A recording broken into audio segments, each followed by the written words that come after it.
Assalamualaikum warahmatullahi wabarakatuh. Dalam kesempatan kali ini kita akan membahas bagaimana cara mencari solusi dari persamaan gelombang dua dimensi dengan menggunakan metode beda hingga, skema center time, center space atau disingkat sebagai CTCS.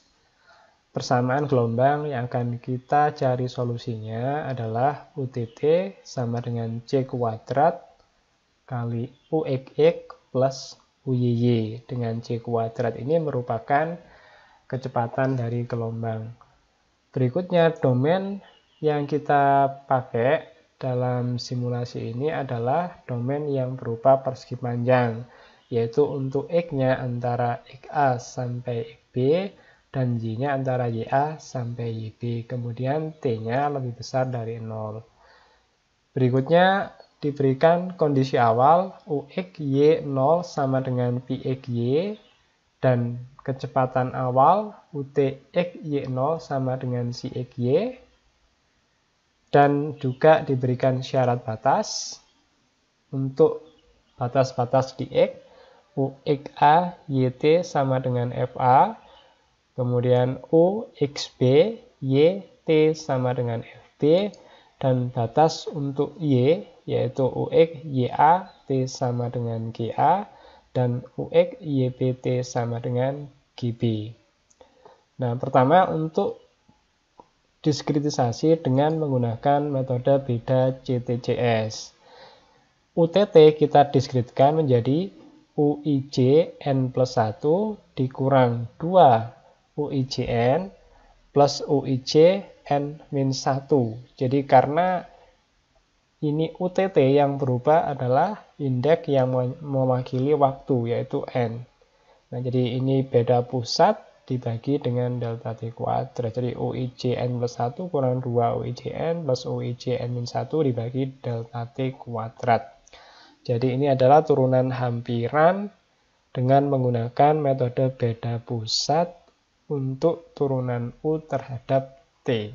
Untuk turunan kedua dari U terhadap T. Nah, selanjutnya C kuadrat tetap kita tulis sebagai C kuadrat. Kemudian UXX kita tuliskan menjadi seperti ini, yaitu UI plus 1 JN dikurang 2 UIJN plus UI min 1 JN dibagi delta I kuadrat. Jadi di sini yang berubah indeks I untuk J dan N-nya tetap karena ini turunan terhadap X. Nah, UYY kita diskritkan menjadi UIJ plus 1 N dikurang 2 UIJN plus UIJ min 1 N dibagi delta Y kuadrat. Jadi kalau kita perhatikan sekali lagi, untuk turunan terhadap T, indeks yang berubah adalah N. Kemudian turunan terhadap X, indeks yang berubah adalah I. Dan untuk turunan terhadap Y, indeks yang berubah adalah J. Nah, tentu untuk turunan terhadap T dibagi dengan delta T kuadrat, kemudian turunan terhadap X dibagi dengan delta X kuadrat, dan turunan terhadap Y dibagi dengan delta Y kuadrat. Nah, selanjutnya, karena di sini indeks tertinggi untuk N atau yang menyatakan indeks dari T itu adalah N plus 1, maka berikutnya persamaannya kita tulis ke dalam bentuk UIJ N plus 1. Nah, kemudian yang lainnya kita letakkan di sebelah kanan tanda sama dengan. Jadi dengan begini kita juga bisa menyimpulkan bahwa metode CTCS di sini yang kita gunakan adalah metode yang eksplisit. Jadi hanya ada satu suku yang tidak diketahui atau yang dicari di ruas kiri dari tanda sama dengan. Nah, dengan asumsi yang ada di ruas kanan dari tanda sama dengan ini artinya nilai-nilainya sudah tersedia. Nah, berikutnya untuk penyederhanaan, jadi di sini kan ada delta X kuadrat, ada delta Y kuadrat. Jadi kita bisa milih seberapa banyak mendiskritkan titik-titik X dan titik-titik Y berdasarkan delta X dan delta Y. Nah, cuma dalam hal ini agar mudah di dalam penulisan atau di dalam analisis juga. Sementara kita buat delta X dan delta Y ini sama. Sehingga nanti domainnya kalau dibuat sama itu kira-kira akan menjadi seperti ini. Nah, jadi ukuran delta X dan ukuran delta Y ini kita buat sama. Sehingga satu gridnya ini bentuknya adalah persegi. Apakah bisa dibuat tidak sama? Tentu saja bisa. Nah, cuman karena kita ingin menghitungnya itu nanti lebih mudah atau di dalam diskritisasinya kita bisa mendapatkan penyederhanaan, maka sementara kita pilih yang sama terlebih dahulu antara delta X dengan delta Y-nya. Nah, berikutnya kalau kita buat sama ukuran delta X dan delta Y, maka persamaan sebelumnya tadi bisa kita tuliskan menjadi ke dalam bentuk yang lebih sederhana, yaitu UIJN plus 1 sama dengan C kuadrat delta T kuadrat per delta X kuadrat. Jadi ini sebelumnya dibagi dengan delta X kuadrat, yang itu sebelumnya dibagi dengan delta Y kuadrat. Nah, karena kita buat delta X sama dengan delta Y, maka delta X ini bisa keluar. Nah, selanjutnya kita misalkan. Jadi ini kita tuliskan jadi S sama dengan C kuadrat, delta T kuadrat dibagi delta X kuadrat. Nah, maka persamaan ini bisa dituliskan menjadi persamaan yang di bawahnya ini. Jadi C kuadrat delta T kuadrat dibagi delta X kuadrat sama dengan S. Nah, tujuannya supaya nulisnya menjadi lebih mudah. Karena menulis C kuadrat delta T kuadrat dibagi delta X kuadrat dibandingkan dengan S tentu lebih cepat menuliskan S. Kalau mau tetap ditulis begini tentu saja tidak apa-apa. Nah, berikutnya kita kelompokkan suku-suku yang sama. Sehingga ini bisa menjadi ini. Jadi UIJN plus 1 sama dengan S. Nah, ini min 2 UIJN-nya hilang karena kita geser ke sana. Kemudian ini juga begitu. Min 2 UIJN kita hilangkan dari sini, tapi jadi ke sana.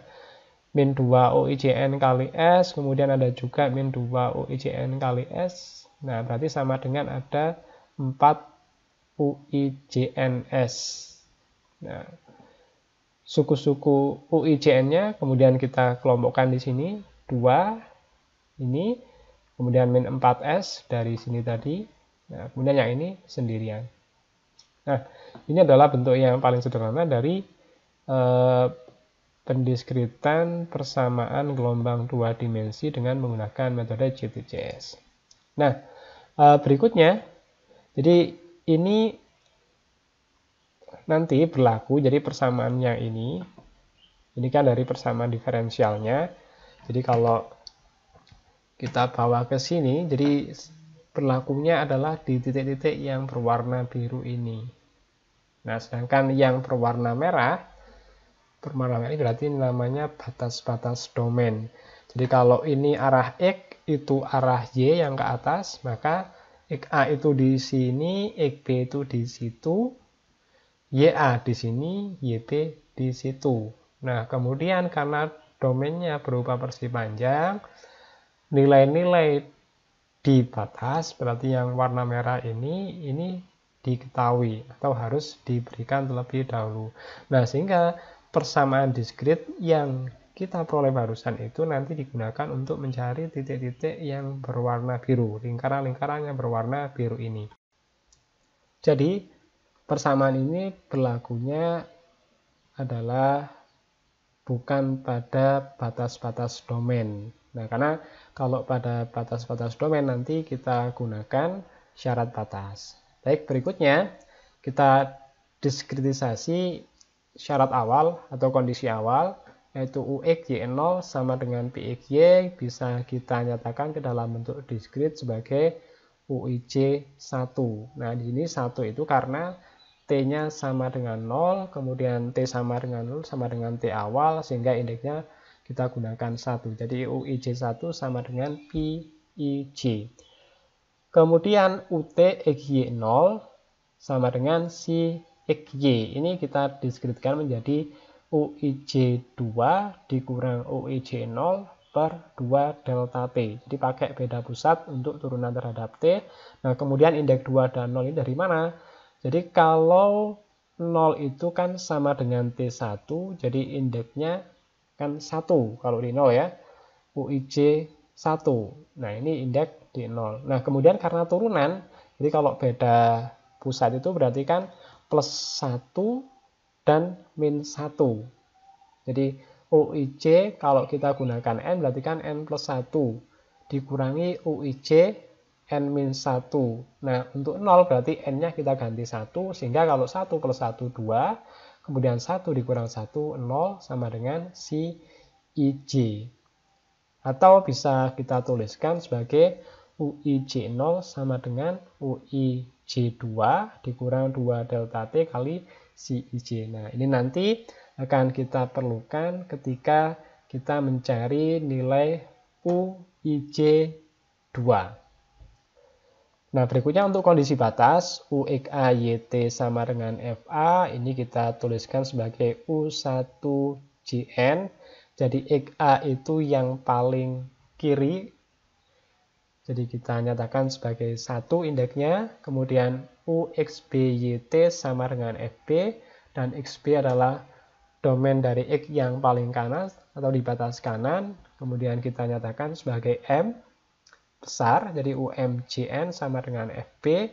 Nah, M ini nanti sebagai apa? Jadi kalau seandainya X-nya itu kita diskretkan menjadi sebanyak M titik, jadi X1, X2, X3 sampai Xm, maka M ini menyatakan X yang terakhir. Itu yang dimaksud di sini. Dan berikutnya untuk batas domain di Y, yaitu UXYAT sama dengan GA, kita tuliskan menjadi UI1N sama dengan GA, dan UXYBT sama dengan GB kita tulis sebagai UINN sama dengan GB. Jadi untuk N besar itu adalah batas domain dari Y di yang paling, berarti kalau X-nya kiri kanan, Y-nya ya kita nyatakan sebagai bawah ke atas, berarti N-nya paling atas gitu ya. Nah, jadi di sini kita punya dua syarat awal, UIJ1, kemudian UIJ0, kemudian ada 4 syarat batas, jadi U1JN, UMJN, dan UI1N, sama UIN besar N. Nah, berikutnya dari persamaan gelombang yang sudah kita diskretkan tadi, yaitu yang bentuknya yang kita beri kotaan ini, UIJN plus 1 sama dengan S kali UI plus 1JN plus UI min 1JN plus S kali UIJ plus 1N plus UIJ min 1N dan seterusnya itu. Nah, kalau N-nya kita ganti 1, maka diperoleh begini. UIJ2 sama dengan UIJ1, UI plus 1J1. Nah, pokoknya N-nya kita ganti 1 semuanya. Nah, ini kan N semua. Kecuali yang ini. Jadi UIJ0. Jadi N-nya ganti 1, jadi 2 ya. Terus ini jadi 1, jadi 1, 1, 1, 1, nah ini 0. Nah, kalau N-nya 1 itu berarti nanti sama dengan ini, UIJ 1. Nah, kita punya. Terus UIJ 0, nah kita juga punya dari syarat awal juga, yaitu UIJ 0 sama dengan UIJ2 dikurang 2 delta T si IJ. Nah, sehingga ini berikutnya kita substitusikan ke situ. Nah, untuk yang ini sebenarnya kita biarkan aja, tidak masalah. Nah, sehingga diperolehlah persamaan yang baru, jadi UIJ0 sama dengan ini. Nah, di sini ada UIJ2. Nah, karena di sini UIJ2, di situ ada UIJ2, berarti kita kumpulkan dulu. Jadi, sama-sama belum diketahui. Kalau UI plus 1, J1 dan sebagainya ini yang pokoknya indeks atasnya 1 itu kan sudah diketahui dari syarat awal. Kalau UIJ2 kan masih dicari ya. Kita kumpulkan, kita letakkan di sebelah kiri tanda sama dengan. Nah, sehingga didapat 2 UIJ2 sama dengan S dikali itu plus S dikali ini plus 2 dikurang 4S UIJ1 plus 2 delta T si IJ. Nah, kemudian UIJ2 itu sama dengan S per 2 kali itu, S per 2 kali itu, plus 1 dikurang 2S, UIJ1 plus delta T si IJ. Nah, sehingga untuk U2 ini sudah bisa dicari. Jadi untuk T2 ya, ini karena mewakili T. Jadi kalau yang satu tadi kan merupakan syarat awal, jadi sudah diketahui. Nah, kemudian untuk 2, untuk indeks T2 itu, nah kita gunakan persamaan ini. Jadi memakai syarat awal. Ada kecepatan awalnya juga. Nah, ini I-nya berlaku antara 2 sampai N-1 dan J-nya juga antara 2 sampai N-1. Karena pada saat I1 dan I sama dengan M itu ada kondisi batas. Sudah ada nilainya, ya, jadi nggak perlu dicari. Kemudian untuk C1 dan J sama dengan N juga demikian. Nggak perlu dicari karena sudah ada nilai-nilai atau syarat batasnya. Jadi nggak perlu dicari di situ. Nah, sehingga ini berlakunya adalah antara I sama dengan ini dan J sama dengan itu. Nah, ini tadi berlaku untuk UIJ 2 atau N sama dengan 1. Nah, kemudian untuk N sama dengan 2 sampai T-1, T di sini saya gunakan untuk menyatakan indeks untuk T terakhir. Jadi kalau T-nya itu domainnya kita diskritkan sebanyak T titik, T besar maksud saya. Nah, itu berarti T terakhir. Nah, kita gunakan persamaan yang kita peroleh di awal tadi, yaitu UIJN plus 1 sama dengan S, UI plus 1, JN, dan seterusnya ini. Tetapi juga sama untuk I dan J-nya menggunakan ini. Jadi, I-nya mulai 2 sampai N-1 dan J-nya mulai 2 sampai N-1 juga. Nah, jadi untuk indeks U yang superskripnya itu 1 dari syarat awal, untuk yang superskripnya 2 berarti kita gunakan persamaan ini. Kemudian yang superskripnya N plus 1 untuk N sama dengan 2 sampai T besar min 1 kita gunakan persamaan ini. Nah, itu yang berikutnya akan kita gunakan untuk menghitung nilai-nilai U di seluruh domain. Nah, sebagai contoh untuk simulasi, jadi kita harus memberikan nilai-nilai secara eksplisit. Jadi tadi kan ada UTT sama dengan C kuadrat UXX plus UYY. Nah, di sini C kuadratnya saya kasih nilai 1, sehingga persamanya menjadi UTT sama dengan UXX plus UYY. Terus domainnya untuk X di sini saya ambil contoh antara min 5pi sampai 5pi. Kemudian untuk Y-nya, ini domainnya saya gunakan min 3pi sampai 3pi. T-nya lebih besar 0. Jadi T-nya nanti bisa kita ubah-ubah. Terus kondisi awalnya UX Y 0 sama dengan sekant hiperbolik E kali sekant hiperbolik Y. Nah, ini saya pilih fungsi sekant hiperbolik karena mudah untuk dilihat bagaimana perubahannya. Kemudian untuk kecepatan awalnya ini saya gunakan 0. Kemudian kondisi batasnya di sini untuk seluruh batas, jadi ya di kiri, di kanan, di bawah, dan di atas, sementara saya gunakan 0 terlebih dahulu. Jadi nilainya akan tetap 0. Di kiri, di kanan, di bawah, di atas. Batas untuk X dan juga batas untuk Y semuanya kita gunakan 0. Nah, baik. Kemudian persamaan-persamaan yang kita peroleh dari diskritisasi tadi, kita convert ke dalam bentuk bahasa pemrograman. Nah, di sini saya tidak akan membahas bagaimana cara mengkonvertnya. Mungkin akan saya bahas kalau memang nanti banyak yang minta untuk dibahas, gitu ya. Nah, baik, jadi kita lihat saja hasil dari simulasinya. Jadi di sini akan saya buka langsung kode program yang sudah saya buat, kemudian saya running aja. Nah, di sini mungkin perlu saya jelaskan sedikit sesuai dengan yang sudah kita tuliskan tadi, bahwa untuk syarat awalnya ini pakai sekant hiperbolik X kuadrat. Oh ya, saya kasih kuadrat di sini ya. Kalau tadi kan tidak. Nah, biar sama. Nah, secant hiperbolik X dikali secant hiperbolik Y. Kemudian untuk kecepatan awalnya saya gunakan 0, terus domainnya min 5pi sampai 5pi untuk X, terus Y-nya min 3pi sampai 3pi untuk Y. Terus T-nya di sini saya gunakan antara 0 sampai 35.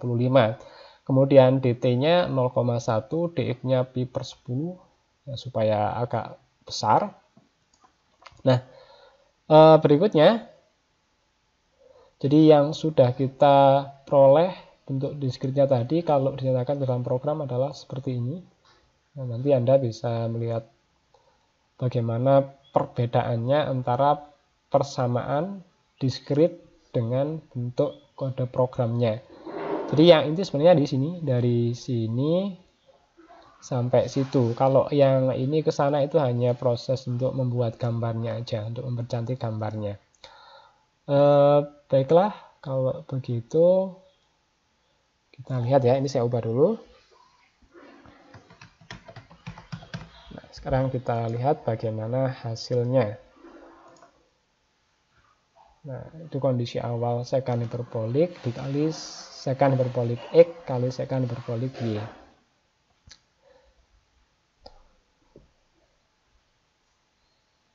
Jadi ini sampai sana, jadi X-nya di sini X0, ini min 5 kali pi, yang situ 5 kali pi. Yang ke sana itu Y-nya, di sini Y sama dengan 0, ini min 3 kali pi, yang sana 3 kali pi. Kemudian ke atas ini U-nya. Terus T-nya di mana? T-nya itu menyatakan waktu. Jadi perubahannya ini jadi berubah terhadap waktu. Jadi dengan berubahnya T, maka ini juga mengalami perubahan seperti ini. Nah, jadi kalau kita misalkan ini sebagai gelombang air, nah ini perubahannya. Nah, jadi untuk T sama dengan 35. Jadi kalau pengen melihat yang lebih panjang, ya kita tinggal mengubah T-nya aja. Jadi coba kalau kita pengen ubah T-nya jadi 2 kali lipatnya, sebagai contoh 70. Nah, kemudian shadingnya kita ganti interpolasi. Nah, sehingga supaya gambarnya menjadi lebih semi transparan begitu, yang hitam-hitamnya menjadi hilang.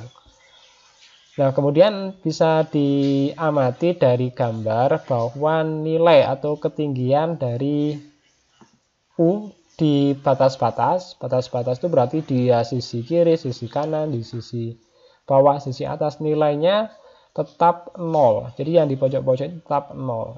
Nah, itu namanya kondisi batas. Nah, sebenarnya kalau kita amati, jadi mungkin nggak begitu terlihat di sini. Kalau menggunakan kondisi batas yang sama dengan 0 seperti tadi, itu namanya kondisi batas Dirichlet. Jadi kalau kondisi batas Dirichlet, maka ketika gelombangnya mencapai sisi itu, ada gelombang yang naik dan juga ada yang turun. Nah, kalau kita bayangkan sebagai air, kalau air itu bergerak dari tengah anggap ini sebagai kolam, kemudian ke pinggir, nyampe tepi kolam. Nah, harusnya air ini kan tidak turun ya. Ketambahan dari tengah harusnya kan naik, tapi di sini turun. Nah, itu karena kondisi batas Dirichlet. Nah, terus yang baik, bagaimana yang baik? Ya kita gunakan kondisi batas Neumann. Jadi harusnya tadi bukan UXA, tapi ada UX, turunan U terhadap X baru dalam kurungnya A. Kemudian turunan U terhadap X, XB sama dengan berapa. Kemudian turunan U terhadap Y, X, YB, YA, dan seterusnya. Atau kita namakan sebagai kondisi batas Neumann. Nah, cuman untuk diskritisasinya itu akan menjadi lebih panjang. Nah, itu akan kita bahas pada video yang berikutnya. Jadi sementara untuk video pertama ini kita hanya mensimulasikan persamaan gelombang dengan menggunakan kondisi batas Dirichlet.